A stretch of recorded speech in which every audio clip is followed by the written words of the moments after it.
Hi, everyone. Robert Rutherford here. This is Off the Wall, episode number 16. We've got Abe Cobian in here, Vice President of Operations for Brady, Southern California. How you doing, Abe? I'm doing well. How are you? I'm doing great. Thanks a lot for coming in. Oh, absolutely. Thanks for having me. It's been hard to track you down, dude. Yeah, it's been crazy. You're a busy guy. Busy Yeah. guy. And It's been pretty busy. Yeah, I really appreciate you taking the time out of your day Absolutely, Ron. to come in here and chat with us. Yes. You're going to have a very interesting story because I know you've been in the industry for a long time. Well, I've been there for 30 years now. Is that Over half my life. with Brady? Actually, I started with RMD construction for the first 8 years of my career. I don't know if you remember Rondell. Yeah. Rondell. So that's where I started at. I started with Rondell. Smaller shop, but learned a lot there. That's pretty much where I got my foundation from. And then came over to Brady. So I've been with Brady for 22 years now, I believe. Wow. Yeah, so time flies. You worked in the field, correct? I did. I started out in the field. I was just right out of high school when I started. Mm-hmm. Had no idea what I did. I was at the time I got. It's interesting. I was at someone's funeral. Mm-hmm. After the funeral, we had dinner, and someone asked, "Hey, would you like to be getting a trade?" And at the time, I was like, "The trade." I was working at a home center, full time, right out of high school in Downey, and so he told me a little bit about it, and I said, "Yeah, I'll try it out. What's it pay?" And right out of starting gate, I was gonna make $3 more an hour, so I was like, "Sure, I'm interested." Yeah. So, long story short, I started out as an apprentice, obviously, and scrapped out for a week. Okay, done with that. Now what? Now I'm going to teach you how to fire tape. Started fire taping. Done with that. Had to crawl on I think it was a 350 lineal foot tunnel ceiling, and it was about this much space between my back and the roof to crawl and fire tape the wall. So Oh my God. I just hurried up and knocked it out, and Uh-huh. after 2 weeks, you got to get some tools. Want to show you how to screw off lath. I had no idea what lath was. Wow. So the third week, I had tools. I was outside on the wall, like the lath I see behind you, and they were teaching me how to screw off lath. So I screwed off lath for a while, got the hang of that, and just continued with the trade.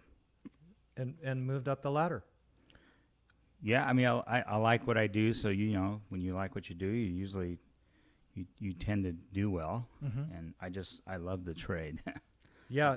What company did you start with?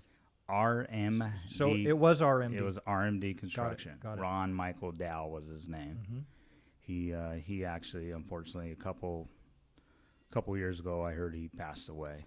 So, but that's who a lot of people in the industry know who he is, I believe. Yeah.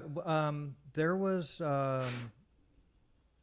wasn't there was a couple other guys that ended up at Brady that were over there as well, right? John Autry, was he over there as well?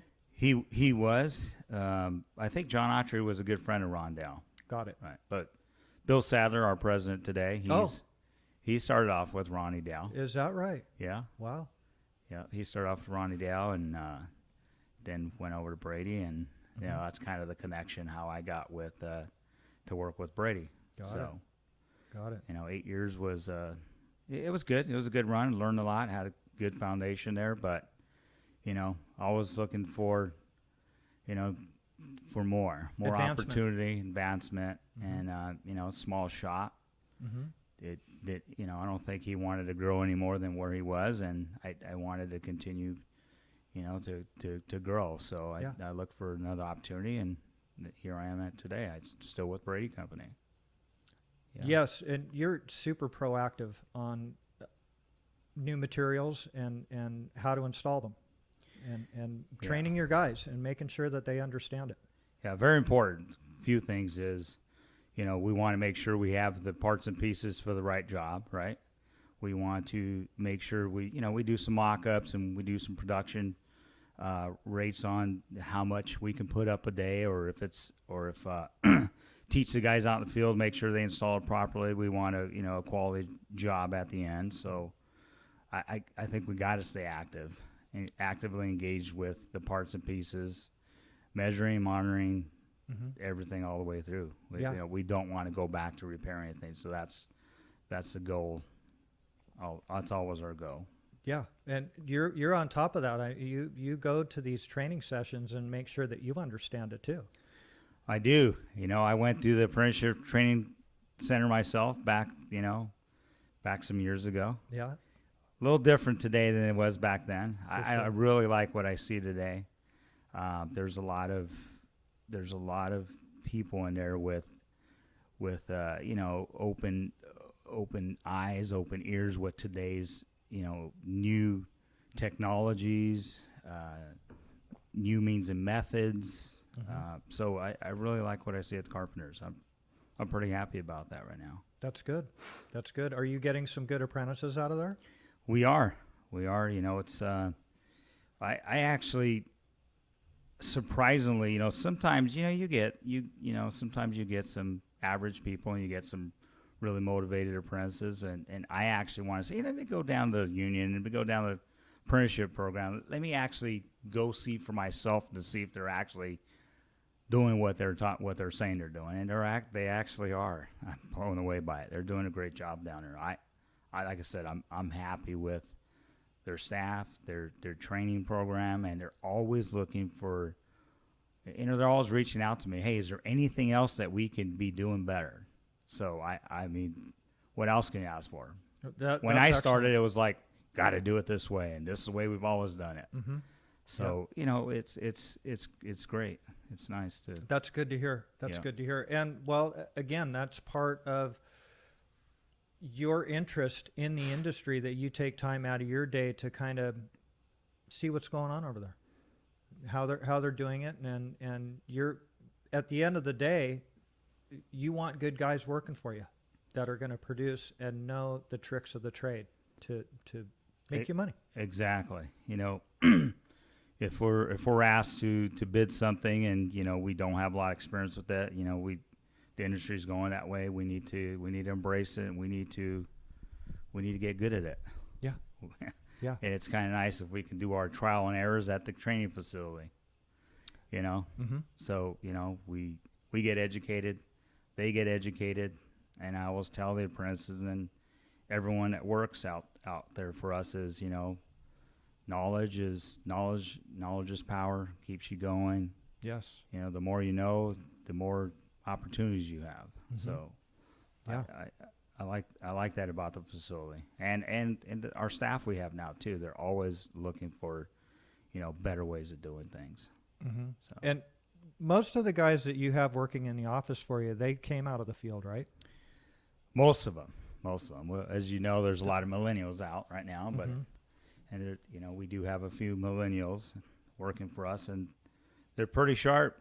They take direction really well. I like to put it this way: what it took us 5 years to learn something, it takes them a year and a half to learn, because there's so much technology and information at your fingertips today than there was back when I started in '89. So it's different. Yeah. So it's like, in a sense, they're actually smarter than we are. Well, yeah. Well, they grew up with this technology. Exactly. Too. So we're still trying to figure out Control C, Control V, right? Exactly. And they're like, huh? Really? Exactly. And we're looking for a map right here. Let me grab my map, and we're looking through this grid and that grid. It's like, Google, where's this location? Like when I got here today, it's first time I've been in your office. Yeah. And it's nice to say, please provide, what's the directions of Brand X Metals? Yeah. And bam. Hey, at least we were in there. That's good. We're on the map. That's good. So. But it wasn't too far of a drive for you. Oh, no. Over. We're like 10 minutes up the road, same city as you guys. Yeah. It's kind of a trip, this location. This whole area, how many contractors and dealers are in this 10-mile radius? Oh, yeah.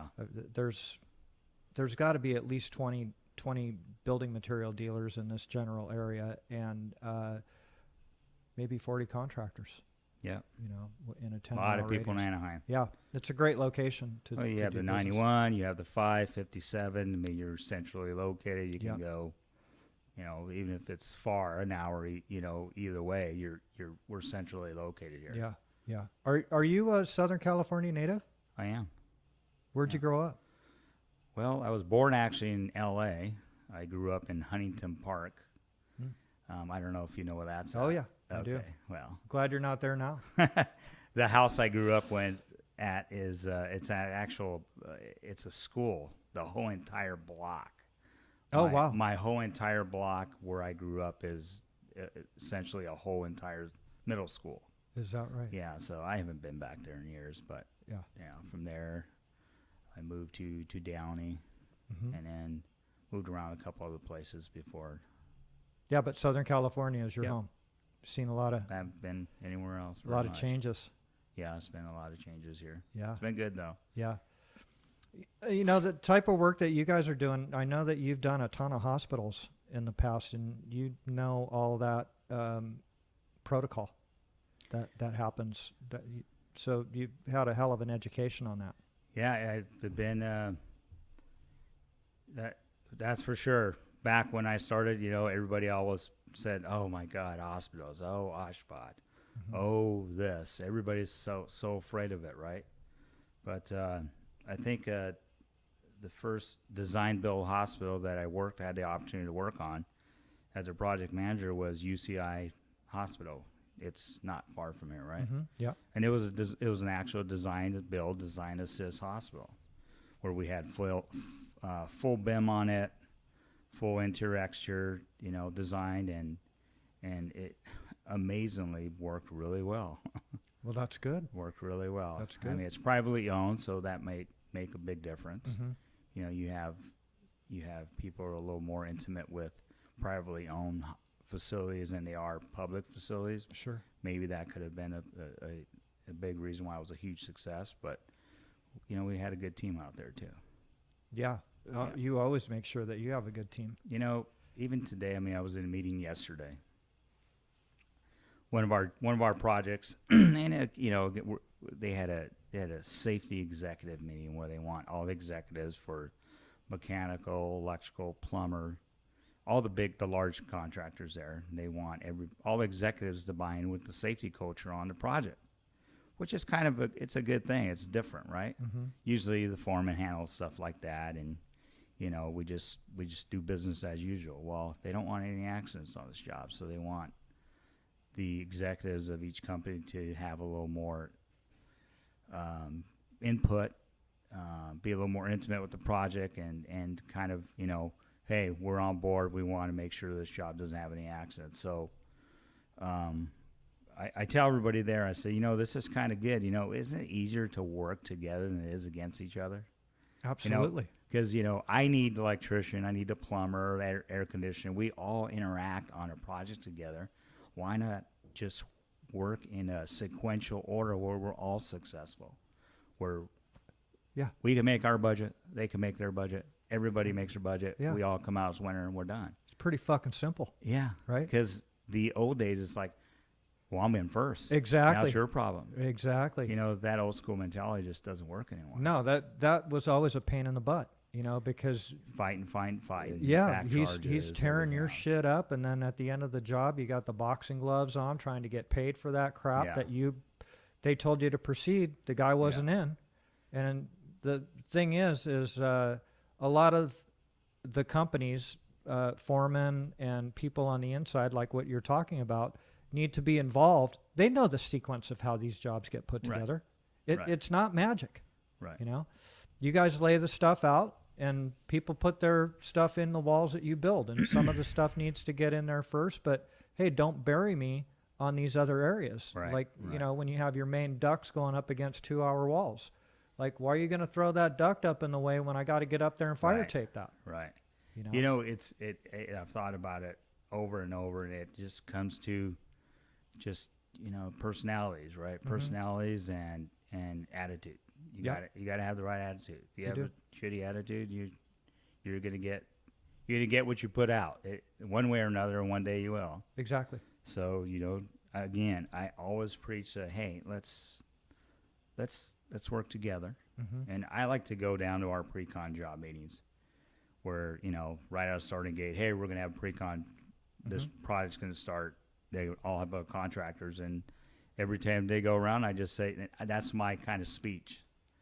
Because some people are like, we have a contract, we're going to stick to our contract, but that's fine. But 9 out of 10 times when we work the model as a team concept, and I'm not saying just our company, I'm talking about across the board on the project, general contractors, everyone I named, mechanical, electrical, plumber, we're you build relationships off of that.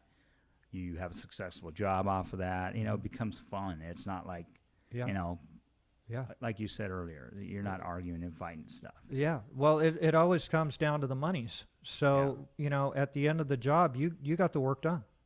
And and they told you to proceed with it. And what was it your first job that you didn't know you had to put fire sprinklers up in here? And you told us to cover the frickin' ceilings up? I mean, come on, And then the guy's up there, he's bashing your stuff up, and they don't take any pride in cutting their holes or anything like that. Right. So it's bad. It's bad, and it shouldn't be that way. But even at that, I mean, we should know better. You know what I'm saying? We know just because someone said cover it because all they're worried about schedule. Mm-hmm. We know what's going to happen. Yeah. What's going to happen is we're going to have to open the walls up. Yep. There's going to have to be repair.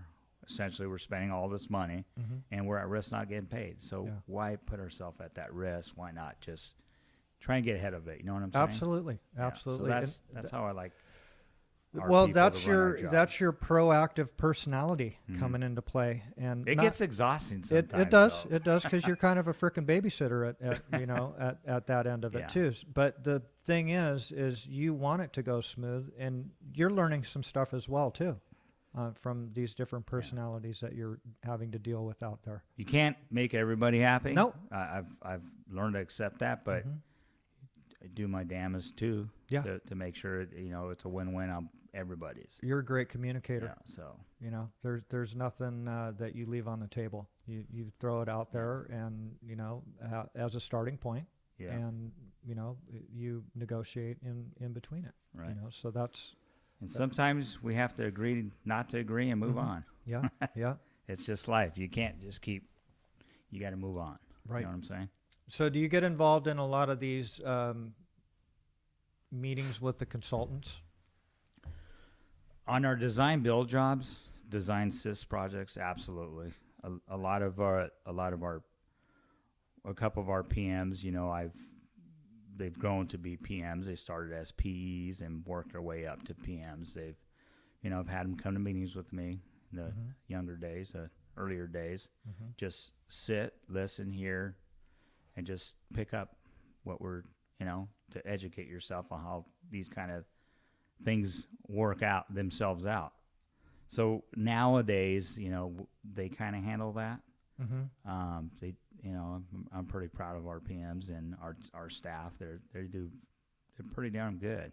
Yeah, they're good at that. They're a little too passionate at times, one more than the other at times. But it's easier to tune a guy down than tune him up. Absolutely. So and we have those conversations that you can't, you got to kind of filter it a little bit. You can't just go bam right out of your mouth and tell them, yeah, but this is the way it is. Right. You have to soften it a little bit. You got to keep the relationship, because we have to either start the job, complete the job, and and do more work for our clients. So there's always, we can always work everything out. So yeah, but I mean, like it's changed a lot where there's different people involved in these projects and the pre-planning and stuff that were never there. And so you're involved in a lot of that stuff in the beginning to see what's BS and what isn't, right? And say, hey, I don't agree with this, and it's going to cost you this much more money, and we bid it this way per the drawings, and so on and so forth. So a lot of that stuff, absolutely. I definitely have input on it, and again, there's if we can find a better way to be more efficient, to not jeopardize quality or safety, be more efficient, save money for the owner, save money for us. Yeah. Well, again, win-win situation. Mm-hmm. Then absolutely we'll put it out there. If we're doing something just because a drawing says it, a lot of details are cut and paste. It's like I literally see cut and paste detail on 10 different projects, not even close Sure. proximity or type of work. Yeah. We're in a drag and drop society, brother. Right, which is productive. It's good. They have concept there, and Yeah. we kind of, we're the professionals. We have to clean it up to make sure it all works out to what's spec'd out. So I don't mind doing that. When you could have input on your destiny, I mean, why not? Absolutely. Why But not? the thing is like 15 years ago, contractors didn't want to touch that shit because it was liability you took the liability off of somebody else Right. and you put it on your plate, and you didn't want that. So it was like, well, we're going to build this per plan. We know it's wrong. You don't want to listen to us. But that's changed. Yeah. So now they are listening to you Right. because you guys are the experts. Right. And you know how it gets built, and you Yeah. know what's right. And at the end of the day, you're liable for it no matter what. Yeah. It's interesting you bring that up because, there's people on each side of the fence there, right? Mm-hmm. Why would you be suggesting something if just like you said, if you suggest it, if it fails, you're liable for it. And we're going to do something that's clearly not, we can't build it. It's, it's going to be a water intrusion, or there's a wrong overlap, or something's not right with the detail. Mm-hmm. I just have a hard time doing something that's wrong without getting my point across. And if they stand firm, which I would say within the last 10 years, I think I've had one project that just literally just says, oh, well, plans and specs, that's what it says. We just Document it. we document it. We send them a formal letter saying how we feel about it because X, Y, and Z. Mm-hmm.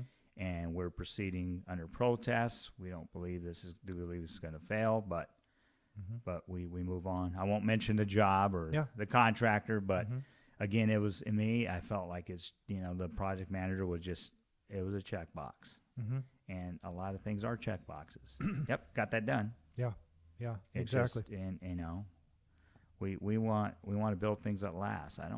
Who wants to go back? There's no money in going back No, to repair anything. not at all. It's Not just, at all. Yeah, Even if it wasn't your fault and they call you up, hey, we got an issue out on this job, and you send your superintendent out to say, hey, you got to go and check this out. They issues over here. That costs you money. Yeah. You just lost money right there because he's not a cheap guy, And the only thing on that, and that's true. That's very true. I mean, we have several jobs. Hey, we want to come out. We want to run something by you. Okay, can you send me a picture? Can you send it to me? But that's kind of the cost of doing business. We need to, unfortunately, we can't really look at that as like you're wasting my money, you're wasting my time. We need, if there's value to the project again, and to us to be successful, I'm going to say to not have loose ends, or, make sure the schedule makes sense and there's logic to it. Then we just do it. I'd rather be part of it, even though it costs money. Tomorrow, for example, I understand. I have to go back to a job that we're just doing lath and plaster on for the 10th time, which we haven't even started. Oh, geez. To go look at, give them some input on what they want to do around some balconies. And we've discussed this 9 times already. So they just want to make sure that, they present the issue or their concern, and they want our expert advice on what to do. I'm pretty sure you'll be providing a lot of the material on that job. We would love to. We would love to. You guys are an awesome company to deal with. You know your shit. Yeah. And everybody over there does. They very pleasurable to deal with you Thank guys. you. Great communication, and sometimes people get embarrassed by asking stupid questions, but ask them. I mean, we're with here. you. We're here to answer questions. I'm with you. And a lot of times they're just suggestions that Right. we'll provide of different ways to do stuff. There's a million different ways to do it, but want to just share that with people and solve problems and Absolutely. keep our industry strong. You know, Yeah. so that we can keep on moving forward and building stuff. Right, just to getting keep it lath and plaster there too. I mean, what you've developed in today's, today we use it on several projects. It makes sense. It's I love the invention. It's perfect. Thank you very much. Yeah. In fact, we had a special class at the union just specifically to install your product. Yes. Yeah, for the invention. training. Yeah. And again, that was that's very, very neat that the union, so they're awesome. they'll have the Cubs build that stuff. Yeah. Right? And give them a little floor plan and stuff, and they build it, and then we put all the trims on and lath it up, and that is a great tool. Yeah. It really is. The tying's a little bit of a challenge still for some, but Yeah. Practice always helps get you closer to perfect, right? Absolutely. You have to keep. You got to practice. Well, the thing is, that's part of our trade, and you should be good at it. You should know how to do that. Right. That's part of the gig, and it was developed because holes were getting punched in the waterproofing. Right, and leaks. Exactly. And when the attorneys open these walls up and they say, "Hey, who put the holes in all this waterproofing?" Well, the plastering contractor did. Right. Okay, you own it. Why are we having this conversation? You're Right. guilty. Well, how Right. else are we supposed to put it up? Right. Type of thing. So it was developed to get our industry away from that type of stuff Right. and make it so that it just went back to basics. Yeah. No, I think it's a great idea. Thank you very Yeah, much. it's a great idea. That's awesome. And I know that you want to reduce your liability at every step Right. that you can. And yes, the material is more expensive than the normal material, but you look at it as sequencing. Right. So, okay, I don't have to do all this extra SAF behind a lot of the stuff. Correct. I don't have to necessarily have a sheet metal guy involved in this, which, you're always waiting for the sheet metal guy, right? Always. And you're penetrating his stuff, and if stuff goes sideways, he says, "Well, I sealed all my stuff up. The plastering contractor put the holes in my stuff." Right. We want to get away from that. Right. No, And- I agree. It's always passing the buck. Exactly. Yeah. Exactly. And it doesn't make a good name for the industry. You've seen a lot of market share taken away from us. Yeah. They're using different stuff because they are sick of the excuses from our industry of the cracks and the leaks and Right. so on and so forth. And all claddings have their own issues. Right. None of them are bulletproof. Right.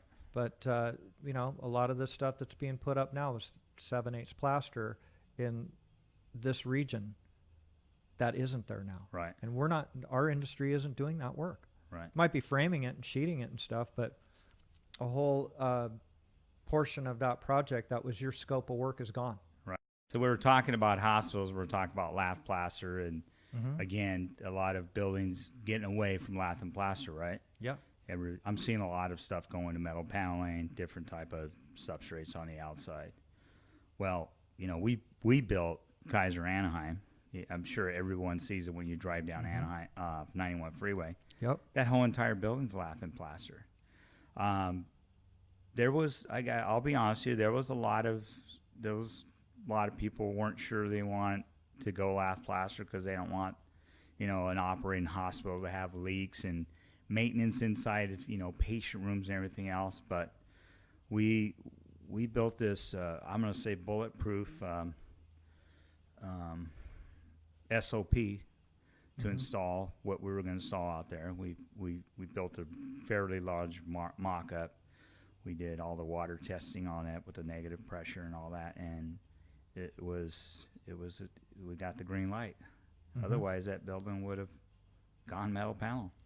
And we had two full-time people on there. We had a full-time inspector, not by us, third-party inspector, and we had a full-time QC guy as we finished elevations, go through and double checked. And when I say double check, I asked the guy to go and point to every screw and go, that one's good, that one's good, that one's good. Wow. And you think that's a lot of time, but what's the risk for the reward? Exactly. It's insurance, right? Absolutely. And guess how many leaks we had? That whole entire building, none. Zip, And zero, zilch. That's massive.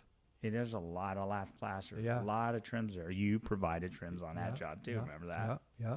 That was all the floor line. And I'm pretty proud about that lath or plaster job. That was unfortunately one of the largest hospitals that kind of, after that, not because of waterproofing, but just probably because you're not going to get that from every contractor. You got to make sure, someone's really very intimate with the outside of lath and plaster. There's a lot of risk for water coming in the building if you don't do it right. Absolutely. And if you don't QC it right. Yeah. So, last couple hospitals, after that, they went to metal panels and they minimized lath and plaster. Mm-hmm. Ceilings, we did dog houses on the roof. Yeah. Mechanical rooms on the roof, but Mm-hmm. most of them are going metal panel now, curtain wall systems. Yeah. And that's expensive. A lot of money. It is a lot of money. And again, so that's all part of what's happened in our industry that you can't see it from my house. So I'm good, type of thing. And, eventually then it goes away and it goes into these other claddings. And I think that the training and the ownership, again, from the management to the foreman down to the apprentice and journeyman in the field is, again, having them part of that QC and double check everything and tell them why it's important and tell them what the end risk is.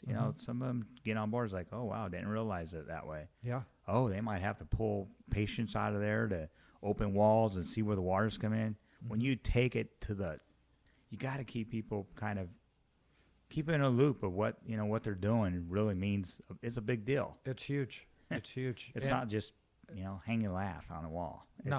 There's more to that. No, you were on site for that project. Right? I was on site full time. I think we had a staff of 11 people on that job. In the trailer. In the trailers, yeah. Jesus. It's a big job. It was 50 massive. something million, It was massive. Yeah, Massive it was a project. lot. Both interior and exterior, fully frame out, lath plaster. It was a big job. Wow. And fortunately, it was a success for everyone. Mm-hmm. And that was a team concept job too. Great contractor, Hensel Phelps, on that job. They staffed it appropriately. Mm-hmm. They had ownership. Construction management was very intimate with the project. There's pros and cons to that, Mm-hmm.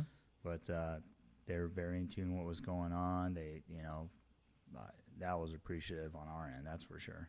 Well, it just made it all go smooth for everybody. They did. That's Absolutely. It was a success. Yeah, that's good. And you guys do a lot of work for HP, Mm-hmm. so how they operate, and they know how you guys operate, and you want to operate to give them the best project that you can give them. Yeah, they have a lot of new people there right now too. They also have, just like everybody, you move up to the next level, next year. But we've learned a lot from them as well. Yeah.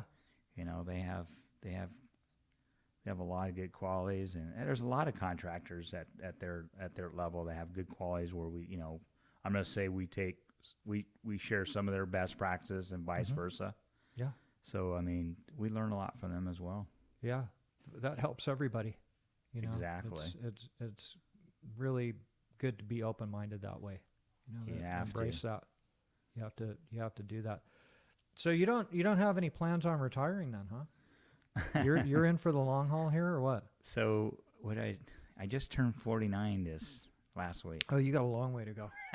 I do. You're aging well, I dude. have 30 years in the trade. Where's the fucking gray hair, man? It's right here.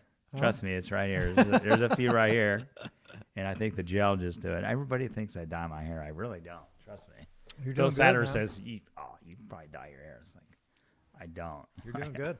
Honestly don't. So, but I have a good, I'm going to say 15 years. Yeah. I love what I'm doing. So I have, I'm very passionate what I do. And I'm really excited for the people that work there. Young generation work for us.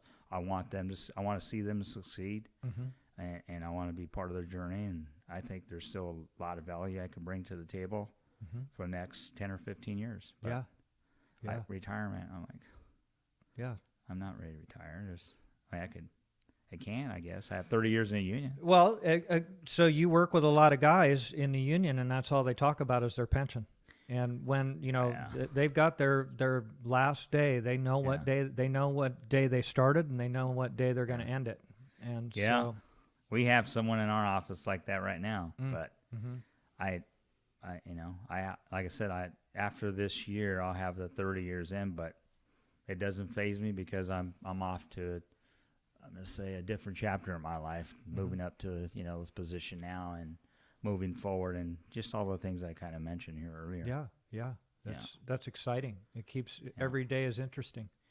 Yeah, Ron Brady started Brady Company and his dad years ago, and I'm happy to be kind of to continue on the legacy with the company with him. And I got a great opportunity from Bill Sadler and, again, Ron Brady, and I'm going to seize the moment and do the best I can at it. So Yeah. Well, and hopefully bring a lot of people with me. yeah. Well, That's the goal. there's an opportunity that you're going to embrace. Yeah. And they gave that to you. Yeah. And so you're going to step up to the plate, and you're Right. super conscientious guy. Yeah. You just want to do things right, and that's nice. I do, and I want to do things a little different too. I want to see a lot of people succeed. I'm going to say I'm not in it just for me. No. I'm in it for. I want to see everybody. I want everybody to win. So that's that's my goal, anyways. Yeah. Yeah. With BIM and all of that stuff, do you guys do that in house now? We do. You have do. a lot of that? We do. We have 3 full-time guys. Oh wow. We have a 4th on idle as needed. We have probably about 6 people in our office that are very fluent with BIM, but we use them more on the management side, but they're very fluent with modeling and Revit and all that software. I think we have it covered. I think we started it 10 or 13 years ago. Oh wow. Yeah, so I remember back when it came out, and people said, "Oh, that's a waste of time," and that's everything. But I'll be honest with you, Bill Sadler has the vision. Says he can see this industry's going to go that way. We're going to need to embrace it. We're going to learn as we move forward, and that was a great decision because I think we're really good at it. Yeah. Now it's kind of a mainstream deal, and if you don't have it, you get left in the dust. Right. Because everybody, let's face it, there's a lot of people that are working in the offices and the trailers that have never worked on the job, so they can't visualize what ends up happening out there. I like to take a few of them to the job site to go look at it, see it, feel it, touch it, understand. Oh, that's what pre-clip looks like. That's what top track looks like. Because the guys we have, except one of them, we're not in the trade, so okay. It's nice to show them out there. Yeah. So that we like to do that. Yeah, it makes it easier for them to understand it. Yeah. And today, now that I'm gonna say, now that I can make that decision and say, hey, I want to model this job, but we don't have BIM in our budget. Yeah, but I want to control my destiny before I get there. So if we spend 40 hours just drawing it all up, printing out layout drawings for our field staff, for their clips, for their studs, to pre-cut and prefab anything we have in the field, we're that ahead of the game. Absolutely. The hours in the field you cannot recoup. Nope. And they're expensive. Exactly. Like running a carpenter a year is probably $125,000 with all the benefits a year for one guy. So to me, there's a lot of value there. Absolutely. And not everybody believes that, but I see it. I was in the field. If I had this, I would do double the production. So it's easy. That's the easiest decision for me. Have you ever had anybody demonstrate the Halo lens for you? No. The Halo lens? Yeah, Halo lens. So what they're doing, well, that's what everybody's going to be doing in the next 10 years. They're going to walk around with those Halo lenses. I'm sorry, yes. I have seen it. Yeah. I have seen it. We haven't got to that level. Although we did bid a job where they required us to, add 3 of those into your bid. Is that right? Yeah, they're not cheap. So No. I was like, hey, if that's where it's moving, we need to embrace it. And I don't need to be the guinea pig in it, but Well, no, there's other let guys. me know how it works out. There's other guys that are doing it, and it's the Martin Brothers has embraced that, Yeah. and they have a room that they've been testing that stuff Right. on, and it's really incredible. And Yeah, and I see that, but like I said, it's like owning a yacht, Sure. Hey, let me know when you're going out next. I'll jump on board. Yeah. All right, see you later. Bye. Thank you very much. Yeah. You can do the cleanup on it. Exactly. Yeah, I'm sure we're going to get to that point, but we'll see where that technology goes and how the benefits are. And I know there are benefits, stuff like that, but I just don't want to dip in that water right now. Don't need to right now. No. You just got the BIM down. Yeah, So I think we got it down pretty well. Mm-hmm. It's interesting is last year we had a project, and everybody was supposed to model it, and there was again some senior superintendents for the general contract work where it goes, we have to model it, but we never use that. To us, it's like, because here we're saying, hey, we have an issue in the field and it's not working out. Mm-hmm. We don't really use this. We just do it because the contract says it and the owner wants it. Wow. And we're like blown away. It's like, what do you mean? Because no, we do it to actually use it. Yeah. The other contractors on site weren't actually really using it. What a trip. Oh, it just blew me away. It seems like they were the ones that really wanted it implemented. Yeah, I think. Compared to the subs. Right. Well, again, remember I said earlier, checkbox. Mm-hmm. Maybe it was a checkbox, but yeah, when you don't just do something to run an exercise. You do it to add value to the project, right? And absolutely. to your overall outcome of the project. Yes. So I don't know. I was kind of blown away by it. I was like, no, we're not. We're not doing this just for fun. No. We're doing this to be productive and make sure we have no conflicts. Exactly. So it was a little bit of a weird situation that is we had strange. to deal with. That is very strange because it was almost like the GCs were requiring it so that they could understand. You guys understand already how they get put together and what's too low and what's too high, right? You get it. Your foreman can visualize that. Right. He can look at the plans and go, okay, this is not right. This isn't going to work. Yeah. It's the people that don't know what they're doing that need it. Right. It's not the guys that know what they're doing. But again, it can still help the guy that does know what he's doing. He's just learning more stuff, and that's a good thing. And you still have to go to the basics. You still have to bring your measuring tape out, and you still have to write on the ground what the openings are, before we build out there, because nobody has a model in their hand unless they have an iPad, and it just not very. Well, so that's what that halo lens does. Yeah. You don't break out a tape. Yeah. It tells you how long the stud is. Oh, which is cool. So do you give one of those to every one of your framers? I think eventually that's what's going to end up happening. That'd be great. And I'd like to see where it goes. The thing is it's going to cut down on the manpower. So we've talked about this on previous episodes. That's to cool. where, that is killer technology, but it's taking bodies off the job. So human hands need to touch shit to make it all work. Yeah. Because you can't put on the halo lens and imagine that your bills are going to get paid. Right. Okay. Right. It doesn't work that way. Right. So. Which I like to say I like to keep a lean, productive, efficient manpower on the job. Not we're not trying to cut manpower off off the planet here. No. Or have robots build everything, but we want to be more efficient. Absolutely. Yeah. You want to use apprentices wherever you can. Smart ones. It's not like the old days though. It's everybody was an apprentice and you did, but we honestly, truthfully try and stick with the ratios. And I tell the journeymen today, and I tell her we have a monthly foreman meeting. And I tell them you need to coach somebody, you need to teach someone to do your job. And the apprentices are so valuable because it's the future. That's it. There's our future. You want to retire, you want some quality behind you. So it's a cycle, right? You got to keep it up. Pretty simple. It just blew me away when I was coming up in a trade, and I was always a squeaky wheel. If you're not going to teach me, I'm going to the next guy to teach me. I'm going around. I'm going to climb. I'm going to climb one way or another. And Yeah. you don't want to show me because you're afraid or whatever. And you have those personalities that Absolutely. don't, Yeah. fine, Yeah. no problem. There's a will, there's a way. Yeah, that's why you are where you are today. Well, you I know? like what I do though too. Yeah. But you always did. You were that kind of guy. Yeah. You wanted to move up. Yeah.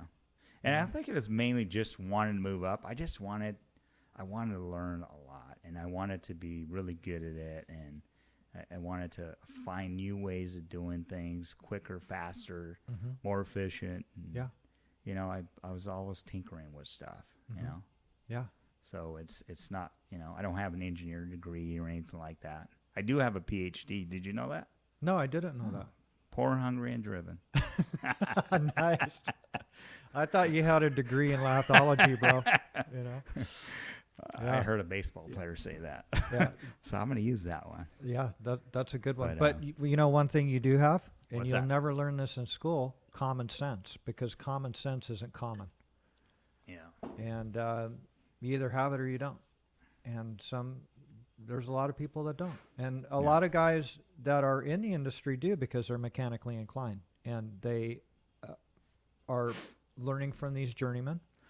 And that's part of this podcast, too. I'm going to say it again. This is put together to kind of educate these younger guys that nobody frickin' starts at the top. There's many, many years that are put in to get into these positions, to run work, move into the office, be a project manager, be an owner of a goddamn company. Right? Right. And the dues have to be paid, and the dues we're continuing to pay our dues. I'm still paying my fucking dues. Yeah. Okay? That isn't going to stop. Right. So that's how you move forward. When you think you know everything, you that's when you fail. Look out. Yeah. That's when you fail. Absolutely. You got to continue learning. If you're not learning something every day, you're failing. Yeah. That's Well, you my just taught me that new line. I'm going to use that. Yeah. You know what's interesting? I'll tell you a flip to that is I had a millennial tell me, you know, the concept where you got to pay your dues, right? Mm-hmm. He goes, yeah, but I can do this, this, and this, and this, or why are you holding me back? Why is he holding me back just because I haven't been here this many years, or I haven't done this many years? I already know how to do X, Y, and Z. What's the problem? You know what I mean? Mm-hmm. Why are you saying I just don't have the years? I already know how to do, you know, he just went to bam, bam, bam, bam, bam. And I kind of sat back and listening to him. And he goes like, yeah, you know, he's probably right. You got to have the right attitude though, too. Well, that goes. You can't just say, well, I'm better than that guy. I can do this, and that, and that, and this, and I can do this, and that, and this. You got to have the right attitude too. Well, knowing how to do it and being an expert at it are two different things. Right. Okay. So 10,000 hours. Okay. Yeah. 10,000 hours, you're an expert. Yeah. That's true. That's Yeah. very true. So like realistically, even when you and I were coming up, so to be a journeyman in 3 years, Mm-hmm. no, you're a journeyman in 10. Mm-hmm. You got to have 10 years, because then pretty much any situation that you get put in, Mm-hmm. you know how to use your tools really good, and you know the materials very well, and you can be put into a situation that doesn't make sense and make it look good when it's done. Correct. But But you got to have that experience, right? right? Yeah. Well, on this last job, I learned this. The last job over here, I had this situation. This was what the outcome of it. Yeah. No, there's a lot of value to experience, and Yeah. and there's a few times where, and again, they're smart kids. Yeah. They're very smart kids, and I call them kids because I have kids their age, Yeah. and it's they come back sometimes and says, Abe, you were right. You're right about this situation. Mm-hmm. I didn't see it. Mm-hmm. Well, Like- sometimes there's stuff that you're taught that you don't have to use until you're away from that person, Right. right? So it's Right. like, oh, God, that's why he showed me that. It didn't make any sense to me Right. then, but now I get this. Yeah. You know? And I tell some of us, it'll take time. You're immature right now, and they're like get a little offended by immature. And what I mean by immature is you don't have, the experience. Once you grab the experience, you're going to realize this, but you're going to go through some growing pains. Go ahead. That's the decision you want to move forward with. Yeah. I'm saying these are the 2 or 3 things that can happen, but you can't. I want to say I don't like to micromanage them because I know what it feels like to be micromanaged at times. Yeah. So you gotta let them fall and get hurt and get bruised and cut, and they'll say, "Damn it, you're right." Yeah. Yeah. Like, all Sometimes it has to happen Told that way. ya. Yeah, exactly. Exactly. So I'll allow that. Next. As long as they learn from it, Yeah. you know. And it doesn't cost you a lot of money. Yeah, but that's part of their education. It's part of the training. Yeah. It's not out of a textbook. It's real life situations. Absolutely. And sometimes, God, I hate to do it, but sometimes, like, you know what?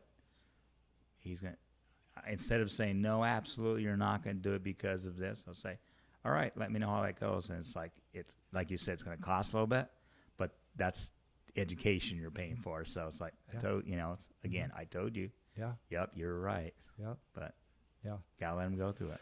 And it happens in every generation. Who knows what's the next one coming up, Generation Y? Those guys are going to be in the field in the next 10 years.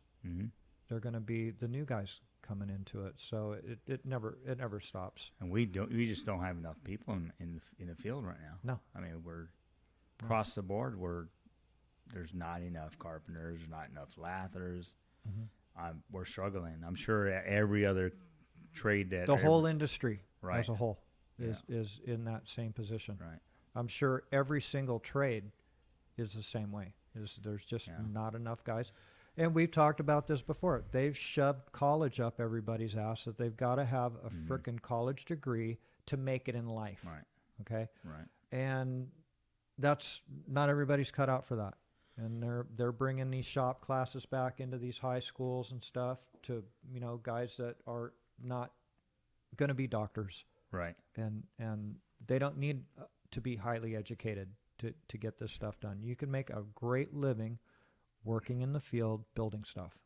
You know what I tell the guys too is, I had a guy, this was many years ago, so working in the field, say he just got out of the service. He's looking for a job. He goes, and I said, hey, a friend of mine, hey, I'll get you, you want to work? I'll get you to work. He goes, I don't want to break my back like you break your back. And you feel a little shitty about it. After 6 months, Right. Hey, can you still get me a job? And, he's been in the trade for 20 years. He loves it. And it what I tell everybody when I happen to go out to a job site and at the days we're having safety meeting, I'll just say, we talk about quality after safety, and we say, this is a skilled craft. Not everybody can do this. No. You guys it's a skilled craft. You guys are skilled craftsmen to do this. Don't just look at it as like, oh, you're just a construction worker. You're not a construction worker. No. You're a skilled craft that you're building these buildings where people are living in, people are working in, people are, like the hospitals, people are doctors and all these. You're housing all these people. It's a skilled craft. Because the doctor can't build it. Yeah, don't let anyone put you down because it's and you can make a good living at it. But you gotta love what you do, and you got to keep learning and keep wanting to do more, right? Yeah, always. Do you have any family members in the industry? I have one in the industry. Brother of mine. He's working on one of our projects. He actually got out for 4 years, and he's back in now. He was he worked for Brady, and then I moved up to San Diego to do the Kaiser San Diego Hospital. And when I left, he just wanted to move on, get out of the trade. He just wanted to change. But he's back now. He's been back for about, I think, 4 months now. He didn't want to run any work. He was running work back then. He just wants to. He wanted to work. So I had a QC position on one of our projects where it was per contract. Have to have a full-time QC and full-time safety guy. So I was like, he's 2 years older than I am. So I was like, okay, well, would you be interested in this? I have to fill a position. I know you. I know what you're capable of. You know all the materials and stuff. You're just going to have to get a little tech savvy with the computer because everything's going to be submitted via whatever their portal is they're using on that job for all inspections. And he's back. He's doing that. Oh, good. Yeah, but just one. Everybody else in my family is, you know, lieutenant for the sheriff's department, truck driver. My sister, I think, works for UPS, and I'm the only one. Okay. Really, that started in the trade right out of high school. Yeah, that's. But I loved it. and you we've talked about this before too. A lot of times it's family members that get you in, but I've had a lot of guys where, you know, I was dating this gal and her dad was a lather and he asked me if I wanted a job and I said sure, and it went from there. So I didn't know anybody coming in the trade, so it was but like I said, I liked it. I guess I had a good foundation. I grew up with a single mother, so we're all hard workers. I at least had that. Yeah. And it worked out. Yeah, you can't teach somebody to work hard. You can teach somebody how to work. Right. But you can't teach them how to work hard. And, you know, it was one of the guests that was on here. There's a lot of wasted moves out in the field. A lot of ways to what? Wasted moves. Oh, yeah. Right? I see them all the time. Right. So he brought up a really good point. If you're a piece worker, there are no wasted moves. Yeah. But those days are gone. I know that. That's one thing that should maybe be looked at in the industry and the training is, okay, you're gonna get paid for what you put up. Then you'll probably do more, right? You'll be more efficient. Right. You're not going to waste the time. Yeah. So just something to maybe throw out there, you know, as a different concept to be more productive. Right. You know. Yeah. I mean, when I got in, I got into the carpenters. It wasn't piecework at that time. Obviously, for me, it wasn't. But I liked the work, and I liked it. It's fun racing people. You know what I mean? Yeah. You was remember competitive. those days? It's like, hey, come on, what's taking you so long, man? Hey, let me go take a break. I'll be back in about 10 minutes. Yeah. Let me know. I'll come back when you're like 5 feet from me. Exactly. It was super competitive. And it was fun. It was fun doing that. It was fun. But it really was. It was fun back then doing that. Yeah. It's different. It's a lot of things change. Yeah. And so you were trained as a lather, right? Yes. Okay. So it was 440 in carpenters at the time, but 440, there was an issue with 440 at the time. And, you know, my boss at the time said, hey, you want to get in the carpenters union or 440? I was like, I have no idea, whatever you think. He goes, I'm going to switch my books over to carpenters, so we'll put you in the carpenters. Like, okay. Got it. But you were trained by lathers. I was trained by lathers. Yeah. And we tied, lath on. Well-rounded. Everything. We screwed, we welded, we everything. It was specialized in everything. Specialized in everything.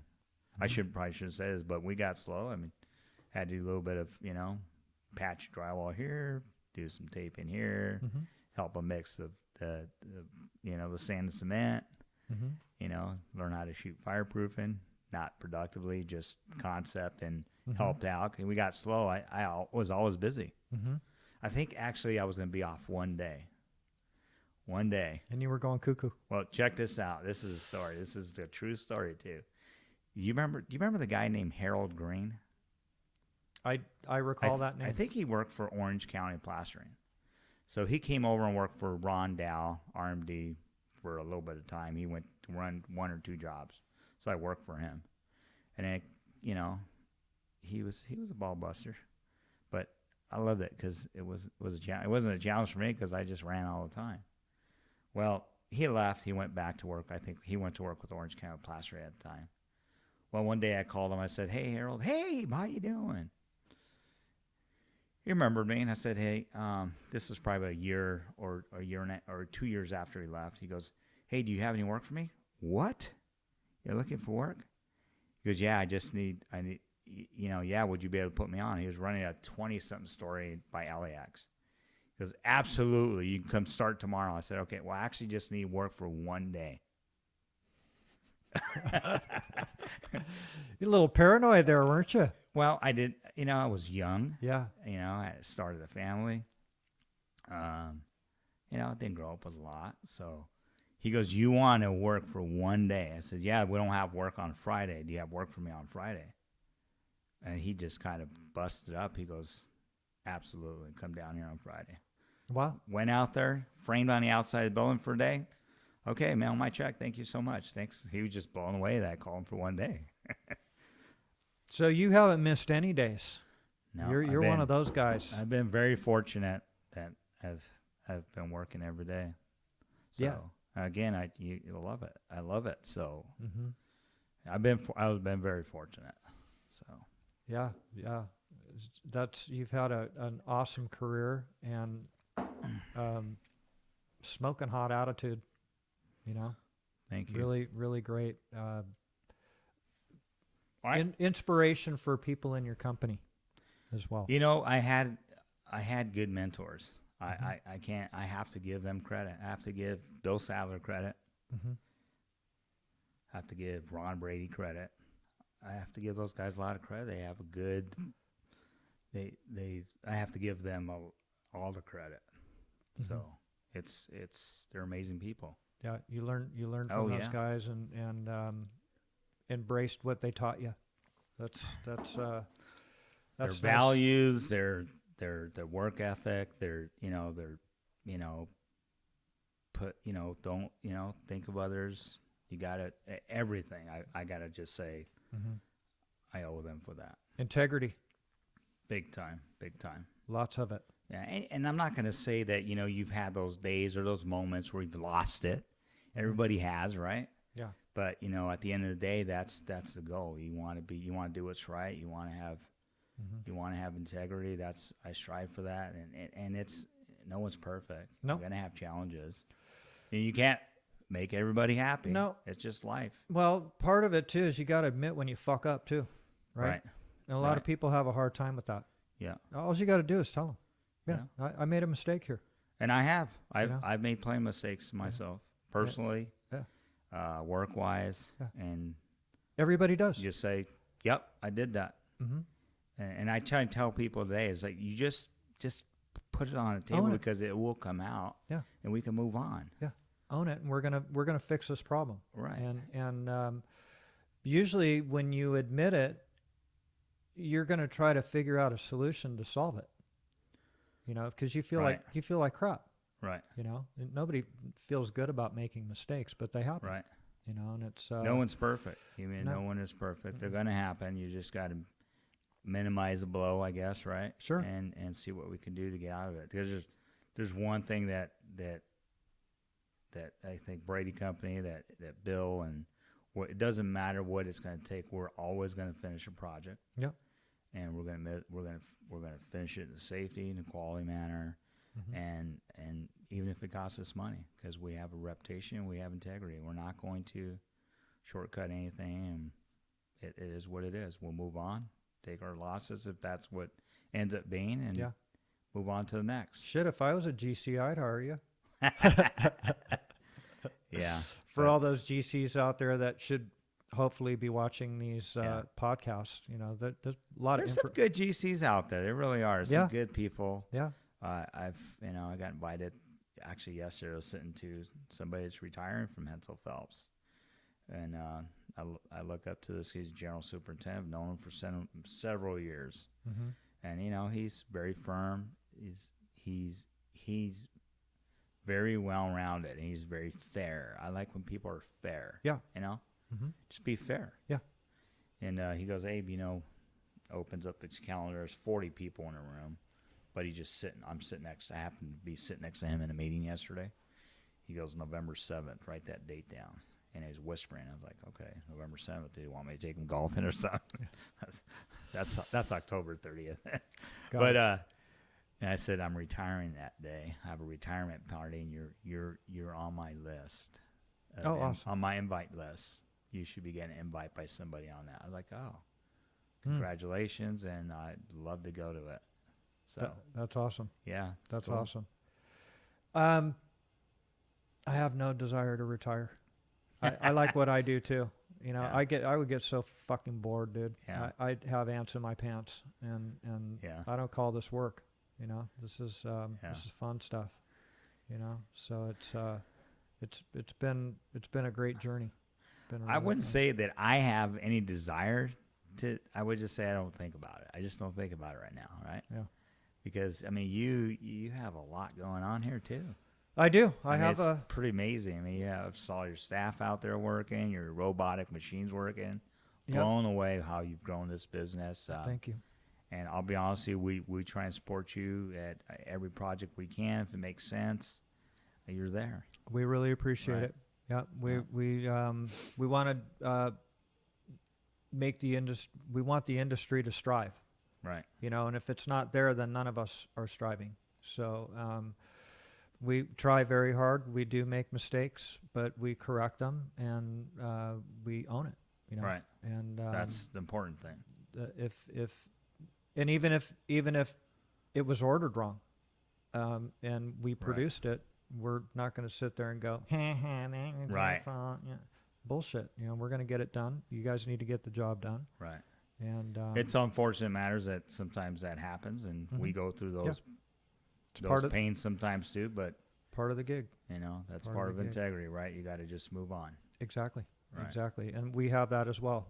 We have a lot of integrity, and that was another reason why this podcast was put together, to throw this stuff out there for people to see in the industry that there's some great people that paid a lot of dues, and to see where possibly the industry is going to go. Right. And, you know, for the new young labor that's coming in here, you know, motivate these guys, inspire them. We're going to keep putting them out. We're going to keep putting Good. them out. So, Abe, you have what kind of hobbies do you have going on? Do you do any skiing or surfing or anything? No, I've never tried. Actually, I tried skiing once on my own boat. I think I was 21 at the time. It was out in the ocean. It wasn't successful, and I didn't really like swallowing all that salt water. So I said, No. I'm done with that. Okay. You know, I like to go. I work out. I exercise. I usually go early morning before work, and after that, I mean, I'm at the office or out in the field. 5. I don't get home till 6:30, 6 o'clock at night, and the night goes by so quick. So, Yeah. as you know, right? You Yeah, shower, yeah. you eat, Yeah. you watch a show, and you go at it again tomorrow. So, Yeah. I mean, if I have a hobby, I do. That's one of my hobbies. Other hobby is helping. You know, my daughters have just recently gotten homes, and you know, I'm currently designing. You know, the remodels of their kitchens and their rooms and stuff like that. I actually bought a house. Escrow is supposed to close next week. I bought another house in Long Beach, so I'm getting my schedule built out on redoing that home. So I just like tinkering with things. Sure. Yeah, I like that. That's and it cool. keeps me busy. Yeah. You So, slap the belt on? I do. Yeah. Yep. I Good. sure do. Good. Yeah, I sure do. That's I good. That's fun. I bought these probably 25 years ago. I bought these black and white self-taught books. They're like paperback books. It shows you plumbing, diagrams. They're really black and white. Yep. Very lame's term how to do it. Yep. And then I bought the electrical one too. So I could do my own electrical, my own plumbing. Oh, my got it. own. Yeah. So I what I don't like doing is finish carpentry. I'm not. I don't know if it's just the patience, but I just don't have the patience for finished carpentry. The rough stuff, no problem. I'll get you there. Got it. But Just make sure them drain lines are running downhill, bro. yeah, yeah. I don't know if I'll be doing the plumbing on this one, but there's 2-month schedule on this house. Hopefully, I can tear it out and redo it before then. Got it. But So that's gonna keep you busy for a few months. it is going to keep me busy for a couple months, and then again, my other daughter, they just bought a house in Rossmore. Pretty nice size. It's a nice house. area. Yeah, I can't afford that area. It's a nice yeah, area. my daughter, her husband buying a place there, right? Yeah. Yeah, so I'm going to remodel that house for them, and you know, have grandkids now. Oh, congratulations. Yeah. You're a little young for that, Yeah. dude. My oldest daughter has a 4-month-old. Mm-hmm. His name is Wesley. Cute little boy. First boy in the family. Mm-hmm. I have 3 girls. My youngest is 23. Oldest is 30. So, yeah. Wow, you started young, I man. did. I started everything I can young, see right? why you didn't want to miss that Friday. Exactly, right? My middle daughter, her daughters will be 1 in November. Wow. So, yeah, I love to see them, and when I don't see them, I'm missing them. Yeah, yeah. She just That's- left over the weekend to Florida, my Mhm. my granddaughter, for 2 or 3 months, and I already started FaceTiming her just to talk to her. Well, good for you. That's very rewarding. That's pretty much all I do. I don't, again, seems like work takes It a lot does. of time, right? It does. It does. And Takes you a lot have of to. time. You're putting in some massive hours Yeah. to get it done, and you got to have a little bit of downtime. You do. The weekends I turn it off, though. Yeah. I Yeah. really turn it off. Mm-hmm. I get asked questions at home or we're out somebody, and I don't like to talk about work too much, Mm-hmm. Got it. but I'm forced to sometimes Sure. Yeah. because I just want to just watch TV, Yeah. You just want Or- to shut it off. work Yeah. out or do Yeah. something else. Have you been going to the gym for a long time? Just the last few years. Mm-hmm. I haven't. It's not like bodybuilder or anything, but just trying to stay. Stay in shape. Yeah. Yeah. You have to, because So now you've been doing it for a few years. When you miss a day, you feel a little guilty, huh? I do. well, sometimes I miss a week. Yeah, that's really guilty. I'm like, so I'm on the miss the week period right now. Got it. So I went this morning like, oh my gosh. Yeah, I'm like, I got to get up tomorrow. yeah. It's early morning, so sometimes I might go to bed too late, Mm-hmm. and my alarm will go off to go to gyms. Like, I haven't had enough hours. I have a long day. I'll be hurting myself if I go to the gym. Sure. You can't, do something good, and it's going to be bad for you. So I just Got it. Well, I you're just do you're that. conscious of it, right? And Yeah. it's in part of your routine, and It is. it's a good habit, And I enjoy it too. Yeah, that's It's awesome. kind of my clear my mind. Mhm. Just put my earbuds on Good for you. and just for do you. a little bit of workout. and Yeah. Get the that's blood it. pumping. Yeah, Yeah, that's fun. I enjoy it too. pretty much. Because I never did when I was younger. I Mm. just started like 4 years ago, and didn't turn into a fanatic by any means, but stayed dedicated to it, to stay in a routine, because a lot of that's in your mind. Yeah, it Yeah. becomes a way of life, right? It's something you do. Exactly. Another thing that's kind of new in my life too. I guess it's 3 years old now. Is I'm eating vegan now, so I don't eat. If you know what vegan. Shit, I was is. going to take you out for a steak, bro. Yeah, I don't eat meat, chicken, fish, no cheese, no dairy products.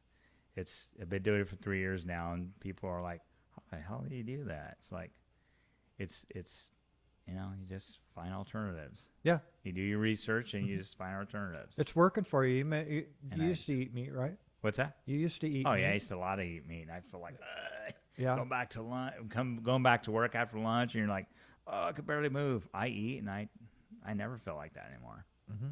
And it was mainly because I was just having some gut issues and stomach issues. Got And it. I just said, I'm going to eat. My daughter's been vegan for 6 years, Mm-hmm. but she's real vegan. Like no leather, no this. And I'm just eat vegan. I'm not,